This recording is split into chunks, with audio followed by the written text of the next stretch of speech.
Hello दोस्तों, नमस्कार। आज प्राचीन इतिहास से संबंधित गौतम बुद्ध चैप्टर से 20 अति महत्वपूर्ण प्रश्न उत्तर लेकर आप लोगों के सामने फिर से हाजिर हैं। तो चलिए देर न करते हुए वीडियो को शुरू करते हैं। महात्मा बुद्ध का संक्षिप्त इतिहास 20 क्वेश्चन का प्रैक्टिस सेट है। इसके पहले की प्रैक्टिस सेट हल करें। सबसे पहले महात्मा बुद्ध का संक्षिप्त इतिहास देखते हैं। तो चलिए, गौतम बुद्ध का जन्म कपिलवस्तु लुम्बिनी में 563 ईसा पूर्व में हुआ था। उनके पिता शुद्धोधन शाक्यगढ़ के प्रधान थे तथा महात्मा बुद्ध की माता माया देवी अथवा महामाया कोलीय गणराज्य कोली वंश की कन्या थी। बुद्ध के बचपन का नाम सिद्धार्थ था। इन्हें शाक्य मुनि तथागत आदि नामों से जाना जाता है।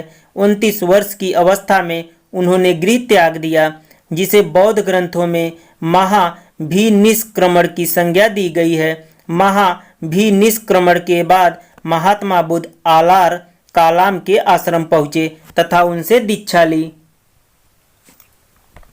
यह महात्मा बुद्ध के गुरु भी थे। ज्ञान प्राप्ति के पश्चात गौतम बुद्ध ने अपने मत का प्रचार प्रारंभ किया। अरुवेला से वे सबसे पहले ऋषिपत्तनम वर्तमान में सारनाथ वाराणसी के निकट आए। यहाँ उन्होंने 5 ब्राह्मण सन्यासियों को पहला उपदेश दिया। इस प्रथम उपदेश को धर्म चक्र प्रवर्तन कहा जाता है। मौर्य वंश के शासक अशोक के रुम्मीनेदई अभिलेख से सूचना मिलती है कि शाक्य मुनि बुद्ध का जन्म लुम्बिनी में हुआ था।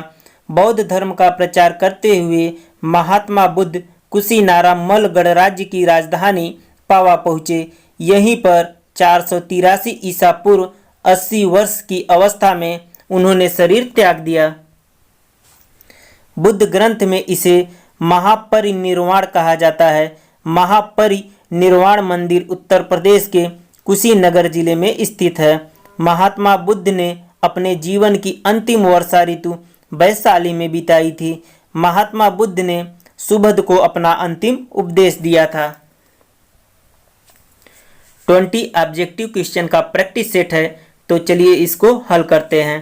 क्वेश्चन नंबर 1 आप लोगों के सामने है। क्वेश्चन नंबर 1, गौतम बुद्ध का जन्म कब हुआ था? तो कौन सा विकल्प इसमें बिल्कुल सही है? विकल्प नंबर ए 563 ईसा पूर्व बिल्कुल सही है। गौतम बुद्ध का जन्म 563 ईसा पूर्व में हुआ था।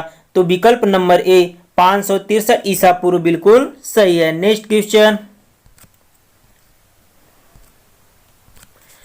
क्वेश्चन नंबर 2, बुद्ध के जीवन की किस घटना को महाभिनिष्क्रमण के रूप में जाना जाता है?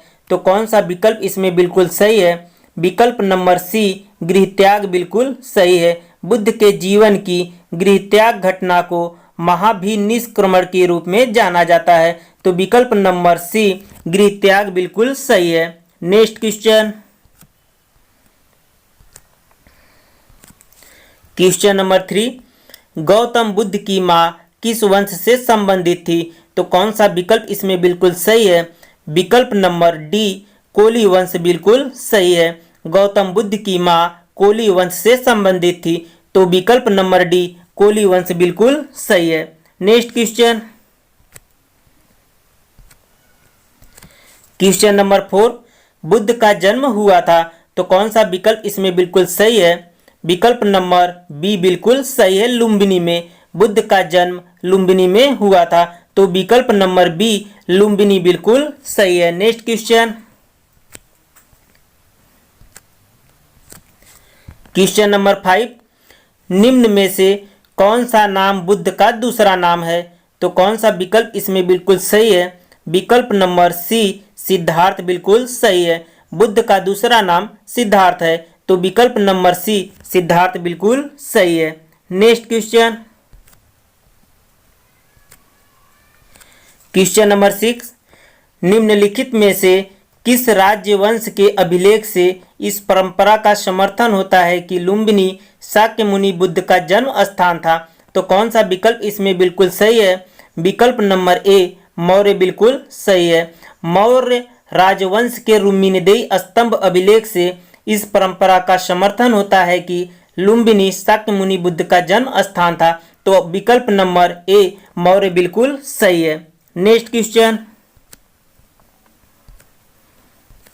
क्वेश्चन नंबर 7, निम्नलिखित में से कौन एक अशोक का अभिलेख इस परंपरा की पुष्टि करता है कि गौतम बुद्ध का जन्म लुम्बिनी में हुआ था? तो कौन सा विकल्प इसमें बिल्कुल सही है? विकल्प नंबर डी रुक्मिणीदेवी स्तंभ अभिलेख बिल्कुल सही है। अशोक का रुक्मिणीदेवी स्तंभ अभिलेख इस परंपरा की पुष्टि करता है कि गौतम बुद्ध का जन्म लुम्बिनी में हुआ था। तो विकल्प नंबर डी रुक्मिणीदेवी स्तंभ अभिलेख बिल्कुल सही है। नेक्स्ट क्वेश्चन, क्वेश्चन नंबर 8, निम्नलिखित में से किस राज्य की एक अभिलेख से सूचना मिलती है कि शाक्यमुनि बुद्ध का जन्म लुम्बिनी में हुआ था? तो कौन सा विकल्प इसमें बिल्कुल सही है? विकल्प नंबर ए बिल्कुल सही है, अशोक। अशोक के राज्य की रुक्मिणीदेवी स्तंभ अभिलेख से सूचना मिलती है कि शाक्यमुनि बुद्ध का जन्म लुम्बिनी में हुआ था। तो विकल्प नंबर ए अशोक बिल्कुल सही है। Next question, question number 9, Mahatma Buddha का महापरिनिर्वाण कहाँ हुआ? तो कौन सा विकल्प इसमें बिल्कुल सही है? विकल्प नंबर सी कुशीनगर बिल्कुल सही है।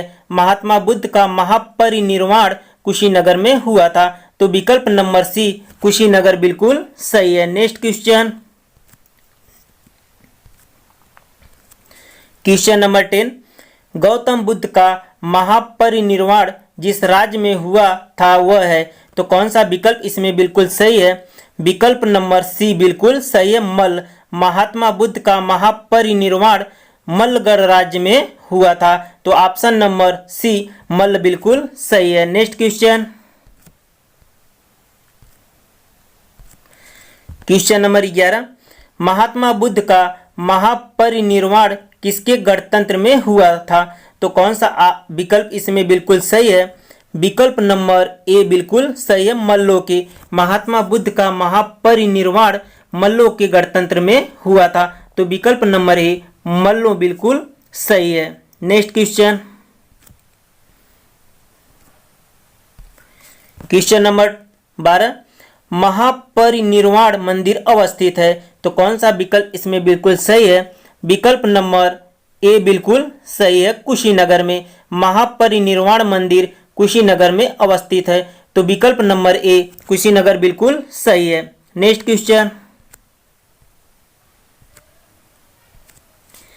क्वेश्चन नंबर 13, गौतम बुद्ध द्वारा अपने धर्म में दीक्षित किया जाने वाला अंतिम व्यक्ति निम्नलिखित में से कौन था?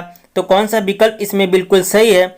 विकल्प नंबर डी सुबध बिल्कुल सही है। गौतम बुद्ध द्वारा अपने धर्म में दीक्षित किया जाने वाला अंतिम व्यक्ति सुबध था।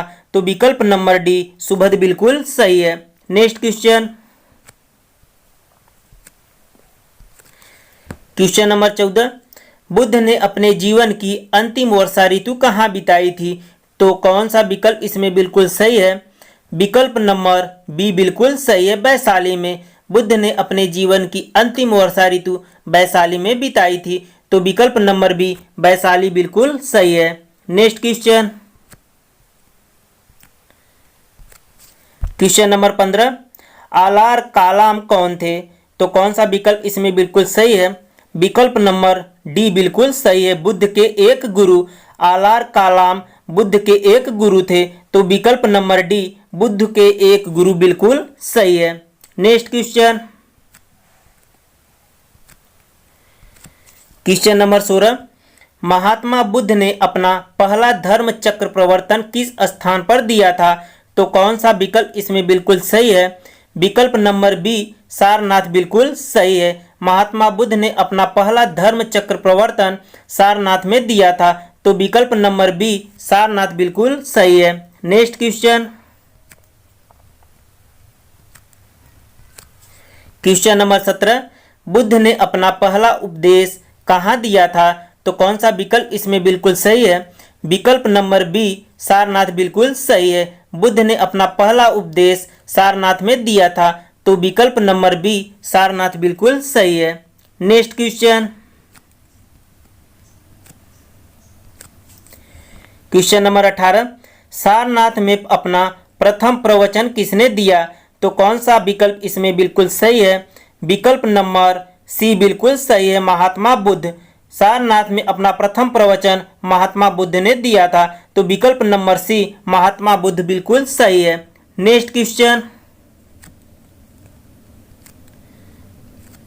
क्वेश्चन नंबर 19, ग्रंथों में उल्लिखित धर्म चक्र प्रवर्तन है, तो कौन सा विकल्प इसमें बिल्कुल सही है? विकल्प नंबर बी, सारनाथ में दिया गया उनका प्रथम उपदेश ग्रंथों में उल्लिखित धर्म चक्र प्रवर्तन है, तो विकल्प नंबर बी, सारनाथ में दिया गया उनका प्रथम उपदेश बिल्कुल सही है। नेक्स्ट क्वेश्चन,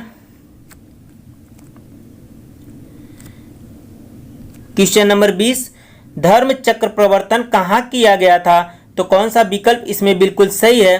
विकल्प नंबर सी बिल्कुल सही है, सारनाथ में। धर्म चक्र प्रवर्तन सारनाथ में किया गया था, तो विकल्प नंबर सी सारनाथ बिल्कुल सही है। Thanks for watching. वीडियो अच्छा लगे तो वीडियो को लाइक और चैनल को सब्सक्राइब कीजिए। अगले वीडियो में फिर मिलेंगे, तब तक के लिए धन्यवाद।